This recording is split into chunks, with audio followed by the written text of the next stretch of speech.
Le jour où tout s'effondre, il fait un soleil radieux sur Paris. Un de ces ciels d'un bleu presque insolent qui donne l'impression que rien ne peut mal tourner. Pourtant, à l'intérieur de la tour de verre de la Défense, aux 32 étages, la lumière crue du néon ne laisse aucune place à l'illusion. Assis devant le grand écran de la salle de réunion, Thomas Delcourt regarde les chiffres défiler. La courbe rouge plonge, encore et encore, comme une chute libre sans parachute. Le titre de son entreprise, Delcourt Solutions, dévisse en bourse. Les alertes d'actualité s'empilent sur son téléphone. Le fleuron de la tech française en crise. Défaillance de management? L'ascension fulgurante de Thomas Delcourt touché de plein fouet. Il se sent étrangement détaché. Comme si tout cela arrivait à quelqu'un d'autre. À un Thomas Delcourt de papier, celui qui souriait sur les couvertures de magazines, pas à l'homme qui, en cet instant, n'arrive même plus à se rappeler la dernière fois où il a vraiment ri. Thomas. La voix de son directeur financier tremble. On doit parler au conseil d'administration. Maintenant, quoi? Il hoche la tête, sans vraiment entendre. Les mots se mélangent. Cash flow, restructuration, licenciement, responsabilité.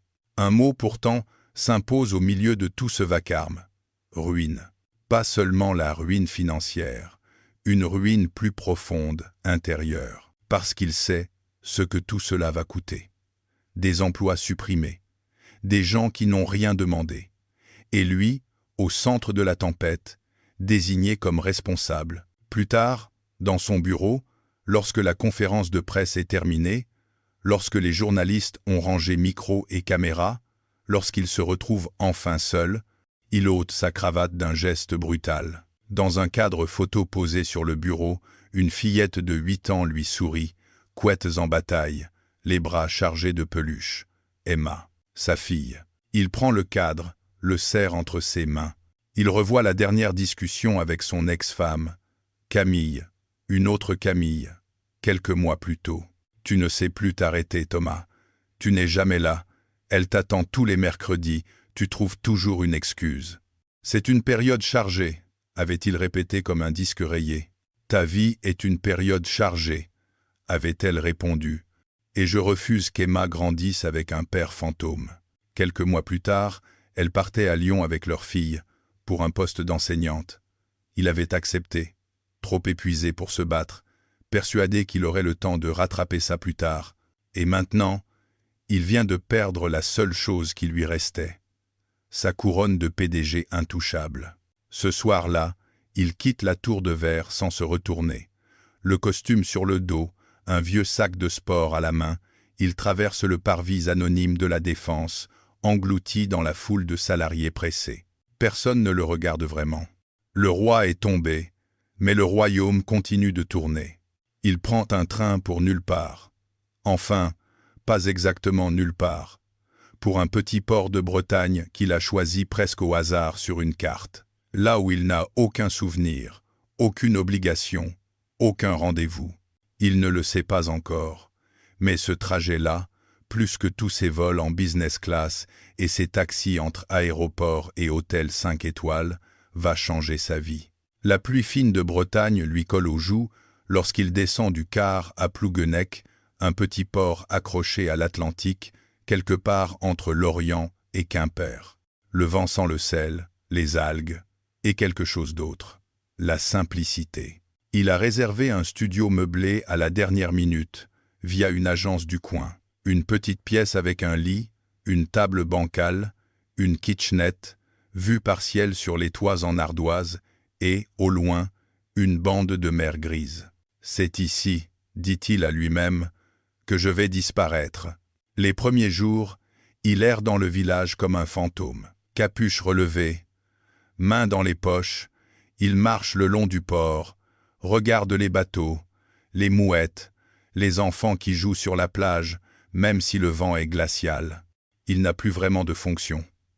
Ni PDG, ni père présent, ni mari. Juste Thomas, un homme de 42 ans, avec des cernes et un vide immense. Un matin, après une nuit blanche, il pousse la porte d'un petit café situé sur le quai. Une enseigne en bois peint indique « Le Nid, café, coin famille ».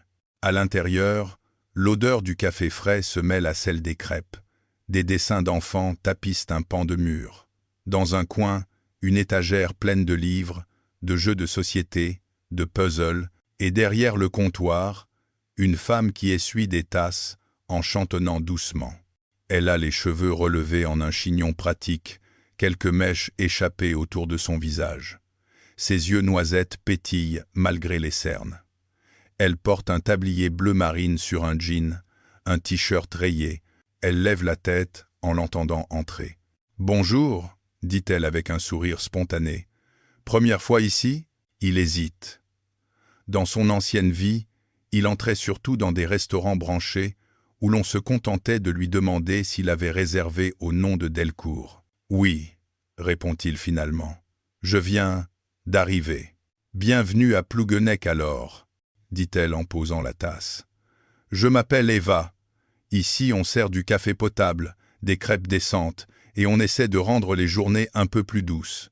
Vous prenez quoi ?» Il cherche ses mots. « Un café, noir, et une crêpe, je suppose. »« Beurre-sucre ?» C'est la base pour baptiser un nouvel arrivant, plaisante-t-elle. Ça ira très bien. Elle s'active derrière le comptoir, et il s'assoit à une table près de la fenêtre, d'où il voit le port et la pluie qui redoublent. Quelques minutes plus tard, une petite tornade brune déboule dans le café. Un garçon de 6 ans, cartable plus gros que lui sur le dos, chaussures mouillées. « Maman, j'ai eu un autocollant super-héros aujourd'hui. » Eva se penche, dépose un baiser rapide sur ses cheveux. « Bravo, Noah, tu le mérites. Va enlever tes chaussures mouillées, mets-les sur le tapis. Tu veux bien ?» Le petit obéit, repérant au passage le client inconnu. Ses yeux s'attardent sur le visage fatigué de Thomas, sur son blouson trempé. « T'es triste ?» demande-t-il sans préambule. Thomas sursaute. « Noah !» s'exclame Eva rouge. « On ne pose pas ce genre de questions aux gens comme ça, mon cœur. »« Meia. » Le petit hausse les épaules, déjà parti accrocher son autocollant sur le frigo. Thomas hésite, puis sourit, un peu gêné. « Il n'a pas tort, » dit-il. « Mais c'est plus compliqué que ça. » « La vie est toujours plus compliquée que ce que Noah imagine, » soupire Eva. « Mais il a le mérite d'aller droit au but. » Elle pose devant lui le café et la crêpe fumante. « Tenez, ça ne résout pas tout, mais ça aide certaines journées à être moins moches. » Il goûte. La crêpe est simple, le sucre fond sur le beurre salé. Le café est fort, mais pas amer. Et, étrangement, il sent quelque chose se détendre en lui. Il revient le lendemain. Et le surlendemain. Au bout d'une semaine, Eva lui demande « Vous travaillez dans le coin ? Je ne vous ai jamais vu avant. » Il attrape sa tasse, la tourne entre ses doigts. « Non, je fais une pause. » Une pause ? Disons que ma vie d'avant s'est écroulée. Alors je suis venu voir si je pouvais apprendre à vivre autrement. Elle ne pose pas plus de questions. Elle a appris, avec le temps, que les gens finissent toujours par raconter ce qu'ils sont prêts à raconter. « Moi, je suis du coin », dit-elle en servant un chocolat chaud à Noah. « Je suis parti à 20 ans en me jurant de ne jamais revenir.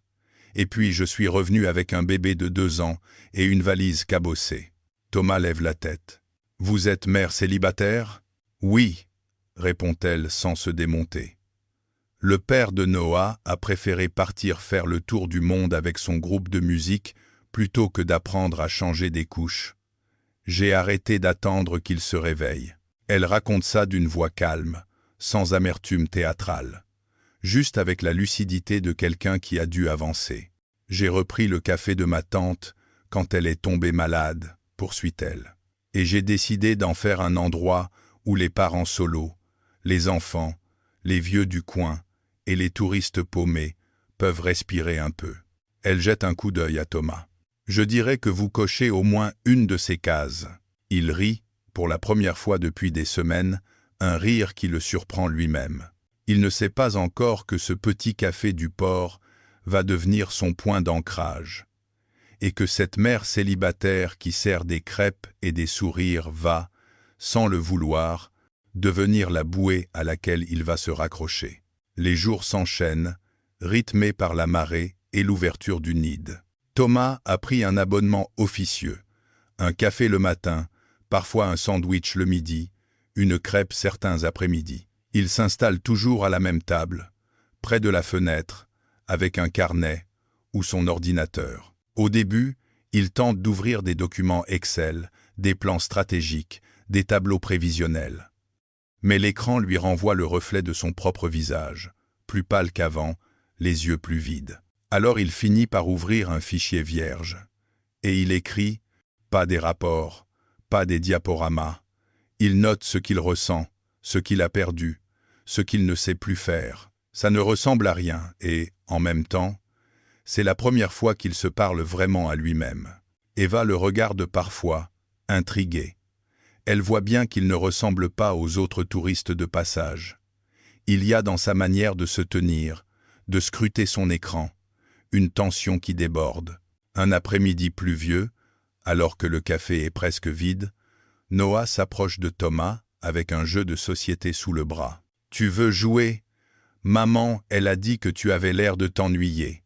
Et qu'on peut dire. »« Noah » proteste Eva depuis le comptoir. Thomas sourit. « Ta maman a dit ça ? Elle a dit, il a l'air de tourner en rond dans sa tête, ce monsieur. Un jeu lui ferait pas de mal. » Eva devient écarlate. « Trahison totale, marmonne-t-elle. » Thomas rit franchement. « Tu sais quoi, Noah ? Elle a peu. Être raison. On joue à quoi ?» Ils s'installent tous les trois autour d'une table. Un simple jeu de parcours, avec des cartes et des pions colorés. Au début, Thomas est maladroit. Il veut optimiser ses coups, réfléchit trop. Noah, lui, joue au feeling, explose de rire quand il perd, proteste bruyamment quand sa mère triche ouvertement, juste un peu. Au bout de quelques parties, Thomas a oublié le temps.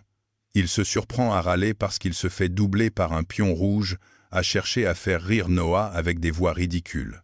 En fermant le café ce soir-là, Eva lui dit « Je ne sais pas ce que vous faisiez avant, mais vous sous-estimez vos talents de partenaire de jeu pour enfants. » Il hausse les épaules. « Avant, j'étais PDG d'une grosse boîte à Paris. » Elle cligne des yeux. « Sérieusement ? » ?»« Sérieusement. » Un silence. Elle le regarde autrement, comme si elle recalculait tous les moments passés. « Et maintenant ?» demande-t-elle. Elle. « Maintenant, je suis un type qui a perdu son entreprise, sa réputation et la moitié de ses amis. » Il hésite. Et qui essaye de comprendre qui il est sans tout ça. Elle ne commente pas tout de suite. « Vous savez, ici, ça n'impressionne pas vraiment. Les titres, dit-elle finalement. Il y a des marins, des pêcheurs, des profs, des infirmières, des retraités, et des mères célibataires qui font des crêpes. Ce qui compte, c'est: est-ce que vous dites bonjour? Est-ce que vous donnez un coup de main? Est-ce que vous respectez les gens? » « J'ai essayé de respecter les gens, murmure-t-il, mais quand tout s'est écroulé, ce sont eux qui ont payé. Pas les actionnaires, pas moi, eux. » Elle penche la tête. « Vous avez fait exprès? Vous avez joué avec leur vie pour gagner plus? » « Non, dit-il, un peu brutalement. J'ai travaillé comme un fou pour éviter ça. Mais j'ai été aveugle, trop confiant. J'ai laissé certaines décisions se prendre sans les questionner assez. J'ai baissé la garde, et ça a suffi. » Elle le regarde longtemps. « Alors vous n'êtes pas un monstre, conclut-elle. Juste un humain qui s'est pris le mur de plein fouet. » Cette phrase, il ne la mérite pas à ses yeux, mais elle se dépose quand même en lui, quelque part au chaud. Peu à peu, une routine s'installe. Le matin, Thomas aide parfois Eva à installer les tables en terrasse, à déplacer les chaises, à porter les cartons. Il se rend compte qu'elle gère tout, seule. Le café, les comptes, les commandes, l'école de Noah, les factures, les imprévus. Il découvre que le Nid est plus qu'un simple café. C'est un lieu où les mères isolées se retrouvent, où les vieux viennent lire le journal, où une assistante sociale du coin tient parfois des permanences informelles. Un soir, alors qu'Eva essaie de faire son registre de caisse avec Noah qui s'acharne sur un puzzle en râlant, Thomas s'approche. Je peux regarder? Demande T, il en désignant le classeur rempli de factures. Ça, c'est mon cauchemar personnel, soupire T, elle. Je suis bonne pour parler aux gens, pour faire des crêpes, pour improviser une activité enfant. Mais les chiffres, ça me donne envie de prendre un billet pour la Lune. Il sourit. Les chiffres, c'était toute ma vie. Laissez-moi essayer. Ils interrent que 12, bille. Il s'installe, épluche les factures, réorganise le tableau. Il lui propose quelques ajustements simples, mieux suivre les coûts, renégocier certains contrats, revoir les prix de quelques produits. Tu veux dire que je pourrais gagner un peu mieux ma vie sans travailler plus? S'étonne-t-elle. Tu pourrais au moins arrêter de te payer en miettes de pain, répond-il. Tu tiens littéralement à bout de bras un lieu qui fait du bien à la moitié du village. Ça vaut autre chose qu'un salaire symbolique. Le tu lui a échappé. Elle le remarque, un sourcil levé. Je te dois combien pour la consultation, monsieur l'ex-PDG? Un café demain matin, dit-il. Et être un peu de confiance. Cette confiance, elle commence à la lui donner. Doucement, elle lui parle des nuits blanches quand Noah était bébé, et qu'elle comptait les pièces de monnaie du bocal pour savoir si elle pourrait payer le loyer. De la honte d'aller voir l'assistante sociale, de la fierté d'avoir repris le café et de l'avoir transformé. Il lui parle d'Emma, de la distance, des appels en visio toujours trop courts, de sa peur de ne plus être pour sa fille qu'un visage dans un écran. Un après-midi, alors que le café est plein de vie, un papier se décroche du mur derrière le comptoir. Une facture impayée qu'Eva avait discrètement cachée. Thomas la rattrape au vol. C'est quoi? Elle essaie de lui arracher la feuille des mains. Rien. Il insiste. Lis. Eva, tu es en retard sur ton loyer professionnel? Elle soupire. Capitule. La haute saison a été bonne, mais en hiver, c'est plus compliqué. J'ai eu la voiture qui a rendu l'âme, les fournitures de Noah, les impôts, je finirai par régler. Comme d'habitude, il se tait un moment. Tu sais que tu pourrais demander un prêt, une aide, quelque chose. Elle sourit tristement. Tu crois que je n'ai pas essayé? Quand tu es mère célibataire, avec un café de village et pas beaucoup d'économies, les banques te regardent comme si tu demandais un prêt pour aller jouer au casino. Alors je me débrouille. Cette injustice le révolte. Lui qui, pendant des années, a vu des millions se déplacer d'un écran à l'autre en quelques clics, se retrouve face à une dette de quelques milliers d'euros qui menace un lieu où des dizaines de personnes trouvent du réconfort. « Laisse-moi t'aider, » dit-il. « Je ne veux pas ta pitié, » réplique-t-elle elle aussitôt, piquée. « Ce n'est pas de la pitié, » corrige-t-il. « C'est une manière de réparer, un peu. J'ai passé des années à gérer des sommes absurdes. Aujourd'hui, j'aimerais que mon argent serve à quelque chose de concret. Je peux avancer le loyer, on met ça sur papier. Tu me rembourses dès que tu peux. » Elle le regarde, méfiante. « Et en échange, tu veux quoi? » « Rien, » répond-il franchement. « Juste que le nid continue d'exister. » Silence. Elle voit bien qu'il est sincère. Mais elle a appris, avec le père de Noah, avec d'autres, que rien n'est jamais totalement gratuit. On en reparlera, tranche-t-elle, quand j'aurai eu le temps d'y réfléchir. Cette nuit-là, elle peine à dormir. L'idée d'accepter l'aide de Thomas la met mal à l'aise. Mais l'idée de perdre le nid lui fait bien plus peur encore. Pendant ce temps, lui tourne en rond dans son studio. Il sent qu'il tient là une occasion de faire les choses autrement, de ne pas fuir, de ne pas se cacher derrière des excuses. Il commence à imaginer autre chose qu'un simple café, un lieu solidaire, un espace de coworking pour les indépendants du coin, des ateliers pour les ados, des soirées-jeux. Ses réflexes d'entrepreneur reviennent, mais dirigés vers quelque chose de plus humain. Il s'endort en pensant à une phrase qu'Eva a prononcée un jour. « Ici, ce qui compte, c'est « Est-ce que vous donnez un coup de main ?» Il a envie de répondre enfin « Oui ». Les histoires qui guérissent passent rarement sans heurts. Il y a toujours un moment où ce qu'on voulait cacher finit par sortir. Pour Thomas et Eva, ce moment arrive un matin de février, alors que le vent souffle sur le port. Le Nid est bondé. Un groupe de randonneurs, quelques habitués, 2 mamans avec des poussettes, un vieux monsieur qui lit le journal. Thomas aide à servir les cafés, à débarrasser. Il est devenu, sans qu'on en parle vraiment, une sorte de équipier officieux. Sur une table au fond, un couple de touristes feuilletait un magazine qu'ils ont acheté en ville.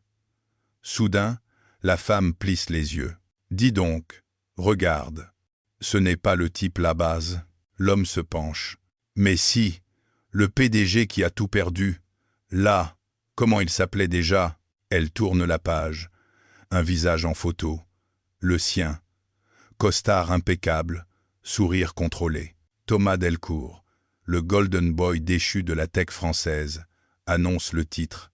Les mots remontent jusqu'à Eva comme un parfum désagréable. Elle se fige, plateau en main. Elle se tourne. De là où elle est, elle voit l'article, la photo, puis le profil de Thomas qui rit à une blague de Noah derrière le comptoir. Le vieux monsieur, près du couple, a entendu aussi. Delcourt, il se tourne vers Thomas. « C'est vous ?» Le silence tombe sur le café comme une couverture brusquement tirée. Tous les regards se tournent vers lui. Thomas se fige, la cafetière à la main. Il voit la photo, l'article, les visages, et surtout, il voit les yeux d'Eva, intriguée d'abord, puis blessée, puis dure. Il repose la cafetière. « Oui, » dit-il d'une voix rauque. « C'est moi. » Un brouhaha monte. On commente, on chuchote. J'en étais sûr. Je l'avais déjà vu quelque part. Ça parlait de plans sociaux, non? Ils s'en sortent toujours, ces gens-là. Eva repose le plateau, s'avance. Tu es ce PDG-là? Celui de l'article? Il hoche la tête. Pourquoi tu ne l'as pas dit? Il cherche ses mots. J'avais besoin d'être quelqu'un d'autre. De ne plus être le PDG qui a tout ruiné. Je voulais... Tu voulais quoi? Coupe-t-elle, la voix tremblante. Jouer à la vie simple? Te laver la conscience en servant des cafés avec moi? Les clients détournent poliment les yeux, mais tout le monde écoute. Eva, ce n'est pas ça. Elle secoue la tête. Tu te rends compte de ce que ça fait? Tu arrives ici, tu te fais passer pour un type paumé. Tu entres dans ma vie, dans celle de mon fils, tu fouilles dans mes comptes, tu me proposes de l'argent, et seulement maintenant j'apprends qui tu es vraiment. Il sent la panique monter. Je n'ai jamais menti sur mon nom, proteste-t-il. Je n'ai juste pas tout dit.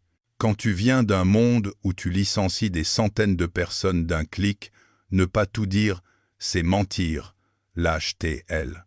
La phrase atteint quelque chose de très profond en lui. Il ouvre la bouche pour répondre, mais elle enchaîne. Tu sais ce que ça me rappelle? Elle inspire, les mains tremblantes. Le père de Noah travaillait dans une usine, une filiale d'un grand groupe. Un jour, ils ont annoncé que le site fermait. Décision stratégique. Des mecs comme toi, en costume, l'ont décidé dans une salle de réunion à Paris. Ils ont parlé de restructuration, de compétitivité. Tu vois le résultat? Il a tout perdu. Son boulot, sa fierté, son sens de qui il était. Il est parti faire de la musique. Traduction. Il a fui. Elle le fixe. Alors oui, quand je te regardais aider au café, jouer avec Noah, je me disais, tiens, un mec qui n'a pas peur de se mettre au niveau du sol, ça existe. Je croyais que tu étais honnête. Les mots tombent, lourds. Je ne suis pas ton ex, dit Thomas d'une voix blanche. Non, coupe-t-elle. Tu es pire. Parce que lui, au moins, n'a jamais prétendu être quelqu'un d'autre. Elle se tourne vers les clients, reprend un ton professionnel. Le café est encore ouvert pour une demi-heure. Après, je ferme. Et sans un regard pour Thomas, elle retourne derrière le comptoir. Il reste planté là quelques secondes, comme s'il attendait qu'une main vienne le rattraper. Mais personne ne bouge. Noah, près de la caisse, le regarde, perdu. « Tu vas revenir demain ?» demande le petit. Thomas sent quelque chose se briser. Je ne sais pas, Noah. Il sort du nid, le cœur martelant, la pluie lui fouettant le visage. Dans son studio, il s'effondre sur la chaise. Il se déteste. Pour ne pas avoir dit la vérité plus tôt, pour avoir cru qu'il pouvait mettre son passé entre parenthèses, comme on range un vieux costume dans un placard. Le lendemain, il n'ose pas mettre les pieds au café. Ni le surlendemain. Le troisième jour, il reçoit un message sur son téléphone. Un article. L'ex-PDG Thomas Delcourt aperçu en Bretagne. Reconversion ou fuite. Des photos volées de lui sur le port, devant le café. Un paragraphe sur sa disparition de la scène médiatique, des spéculations sur ses intentions. Il comprend alors que sa tentative de vivre incognito est définitivement compromise. Dans le même temps, il apprend par un commerçant du port, en discutant, que le propriétaire des murs du café d'Eva envisage de vendre s'il n'est pas payé dans les délais. Elle risque de perdre le nid, pense-t-il, la gorge serrée. Et moi, je ne peux plus l'aider sans qu'elle croie que j'achète son pardon. Il tourne en rond encore, jusqu'au jour où il reçoit un appel inattendu. « Thomas ?» La voix de l'autre côté est celle de Claire, son ex-femme. « J'ai vu un article sur toi, en Bretagne. Emma aussi. Super !» murmure-t-il. « Je suis officiellement un sujet de conversation nationale. »« Ce n'est pas ça, » reprend Claire. Elle m'a demandé « Est-ce que papa va bien ?» Je n'ai pas su quoi répondre. Alors je préfère te le demander. Le silence s'installe. « Je ne sais pas si je vais bien, » finit-il par dire. « Mais je commence à comprendre où j'ai foiré. Pas seulement au boulot. Avec vous aussi. » Ils parlent longtemps.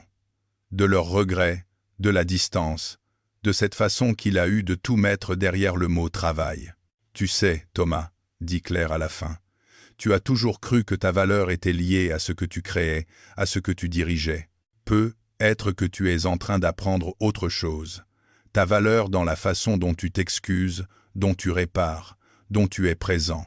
Pour Emma, pour toi. Peut être pour d'autres. » Ces mots le poussent à prendre une décision. Il ne veut plus fuir. Ni son passé, ni la colère d'Eva, ni les gens qu'il a blessés. Alors, un matin, il se lève tôt, met son vieux blouson et marche vers le nid. Le café est fermé. Rideau de fer à moitié baissé. La pancarte fermée pend de travers. Il sent son cœur se serrer. Et si elle avait déjà tout arrêté? Il contourne, passe par la petite ruelle sur le côté. La porte arrière est entr'ouverte. Il frappe doucement. « Eva ?» Pas de réponse. Il pousse.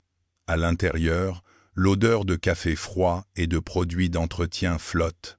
Sur une table, des papiers éparpillés. Au sol, un carton à moitié rempli de livres d'enfants. Eva est assise derrière le comptoir, la tête dans les mains.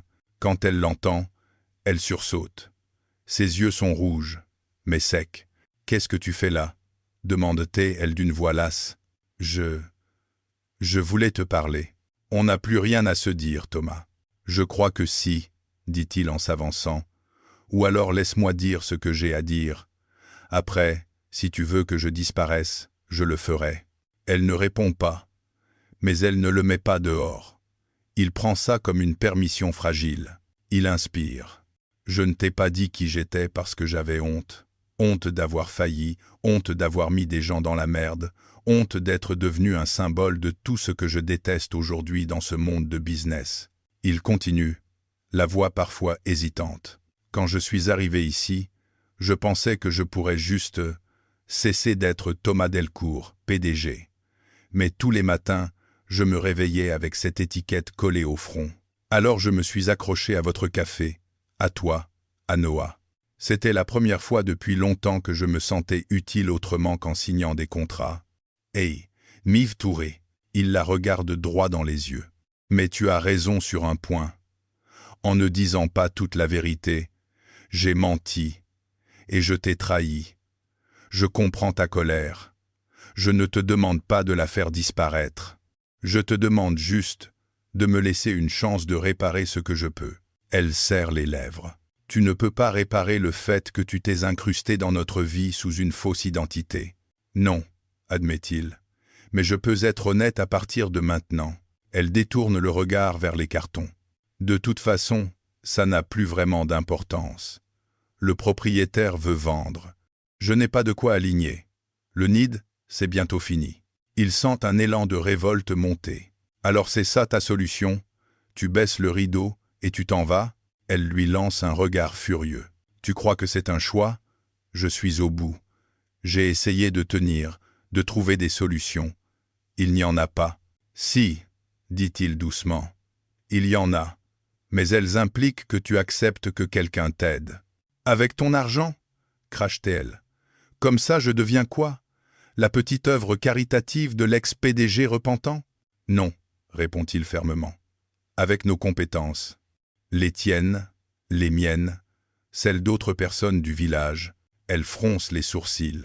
Qu'est-ce que tu racontes? Il s'assoit en face d'elle, sort un carnet de sa poche. J'ai réfléchi. Le Nid est plus qu'un café. C'est un lieu de vie, un centre de gravité pour plein de gens. On pourrait le transformer en coopérative.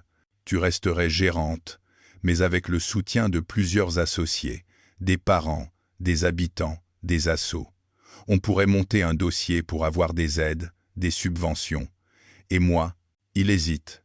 Moi, je pourrais investir une partie de ce qu'il me reste. Pas pour te sauver, mais pour prendre ma part de risque avec toi. Elle le regarde, incrédule. Pourquoi tu ferais ça?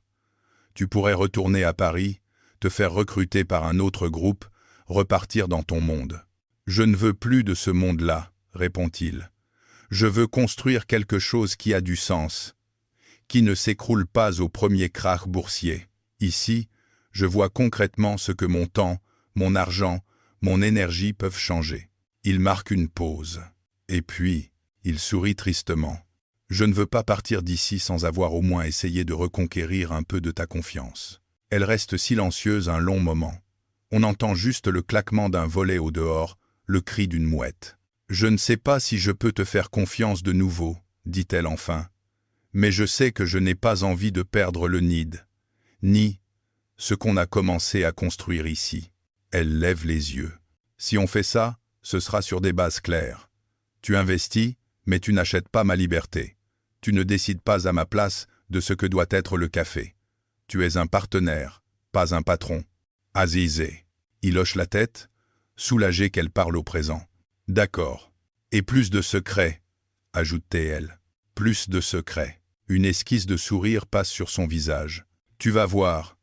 Les réunions de coopérative avec des parents solos, des retraités et des ados du coin, ça n'a rien à voir avec tes conseils d'administration.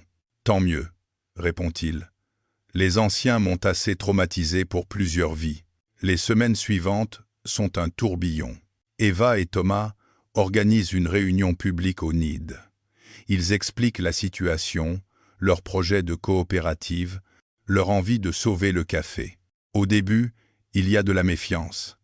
Certains se souviennent de l'article sur le PDG déchu. Ils lui posent des questions directes. « Vous ne comptez pas racheter tout le port, hein ?»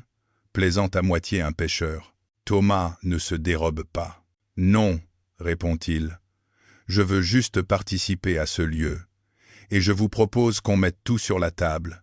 Mes apports, les vôtres, les décisions. Plus rien dans l'ombre. Peu à peu, les mains se lèvent. Un instituteur propose d'animer un atelier de soutien scolaire. Une infirmière parle de séances d'information santé pour les parents. Une graphiste freelance se propose de refaire le logo et le site du café. Une retraitée offre de tenir la caisse certains après-midi. Les gens s'emparent du projet. Ça devient leur Nid. Noah, lui, explique très sérieusement à Emma, venue passer quelques jours de vacances avec son père, que « ici, c'est un café.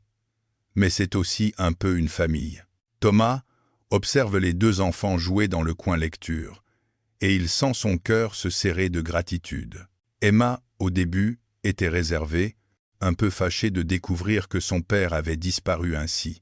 Mais en voyant ce qu'il essaie de construire, en l'entendant parler du Nid, d'Eva, de Noah, elle commence à le regarder autrement. « Tu es différent ici, » lui dit-elle un soir en marchant sur le port. « Différent comment? Moins pressé, moins sur ton téléphone. Tu rigoles plus. » Il sourit. « C'est parce que j'ai arrêté de courir après un succès qui ne me rendait pas heureux. » Elle le fixe. « Maman dit que parfois, il faut tomber pour comprendre. » « Ta mère est une femme très intelligente, » répond-il. Le Nid rouvre officiellement sous forme de coopérative au printemps. Sur la vitrine, une nouvelle affiche. Le Nid, café solidaire, lieu de vie. Ici on boit, on parle, on se relève. Thomas n'est plus le type qui traîne dans un coin. Il est là, pleinement. Il sert des cafés, anime un atelier pour aider les jeunes du village à faire leur CV, donne un coup de main pour la com du lieu, il teste ses idées, mais toujours en concertation, sans imposer. Eva, elle, reste le cœur battant du Nid. Elle accueille, écoute, organise, recadre quand il le faut, mais elle n'est plus seule. Un soir, après la fermeture, alors qu'ils comptent la caisse ensemble, elle le regarde, pensive. Tu sais, quand je t'ai vu débarquer ici la première fois, j'ai pensé, encore un mec perdu qui vient se saouler de café pour oublier sa vie. Charmant, sourit-il. Je n'avais pas envie de laisser quelqu'un comme ça entrer dans la mienne, continuait-elle. Alors quand j'ai découvert qui tu étais, ça a appuyé sur toutes mes peurs. Elle pose la dernière pièce dans le tiroir, referme la caisse. Mais j'ai vu aussi autre chose.